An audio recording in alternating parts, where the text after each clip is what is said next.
กองพลที่ 4 ได้จัดตั้งพิธีเผยแพร่ผลสำเร็จกองประชุมผู้แทนสาวหนุ่มทั่วกองทัพครั้งที่9ในวันที่22กันยายนผ่านมาโดยการเข้าร่วมเป็นประธานของสหายพันโทสุริบันสอภาพปัญญาคณะบริหารงานสาวหนุ่มประชาชนปฏิวัติลาวห้องการสาวหนุ่มกองทัพสหายพันโทบุญมีไซคำประจันหัวหน้าแผนกอบรมจัดตั้งห้องการสาวหนุ่มและแผนกการเกี่ยวข้องมีคณะพักคณะบัญชากองพลองค์การ5ห้องแผนกการและกรมกองอ้อมข้างเข้าร่วมสหายพันตีนางแก้วดาวรคำประเสริฐไสยาห้องแผนกสาวหนุ่มกองพลได้ขึ้นผ่านบทรายงานสภาพชุดพิเศษและการเคลื่อนไหวเวียกงานขบวนการสาวหนุ่มโดยย่อ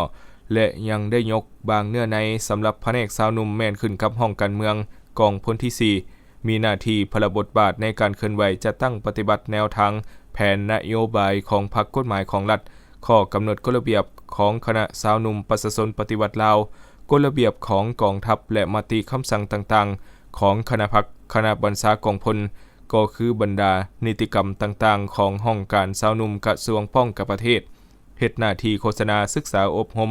ให้องค์การจัดตั้งสาวหนุ่มและสมาชิกสาวหนุ่มให้รับรู้เสื่อมซึมต่อแนวทางแผนนโยบายของพรรคกฎหมายของรัฐและระเบียบของกองทัพนอกนั้นคณะพรรคคณะบัญชาและแผนกการเกี่ยวข้องยังได้ผัดเปลี่ยนกันขึ้นเผยแพร่คำสั่งแนะนำของกลุ่มใหญ่การเมืองกองทัพและหนังสือแจ้งการของห้องการสาวหนุ่มกองทัพว่าด้วยการจะตั้งเสื่อมซึมพันขยายมติกองประชุมผู้แทนสาวหนุ่มทั่วกองทัพครั้งที่9เผยแพร่เนื้อในบทรายงานการเมือง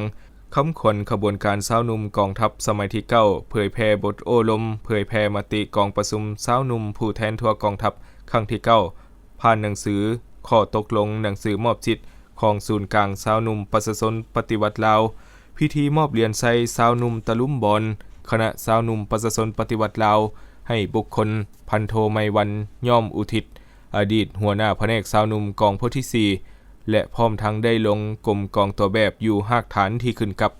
สหายพันโทสุริบันสอภาพปัญญาคณะบริหารงานสาวหนุ่มประชาชนปฏิวัติลาวห้องการสาวหนุ่มกองทัพก่อนอื่นสหายได้กล่าวแสดงความย่องยอสมเสยมายังผู้ที่มีคุณงามความดีที่ได้ประกอบส่วน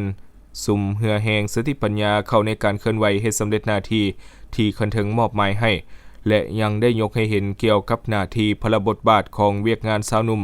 พร้อมเน้นหนักมายังคณะการนำพนักงานตลอดฮอดสมาชิกสาวหนุ่มจงเอาใจใส่จัดตั้งปฏิบัติอย่างเสมอต้นเสมอไป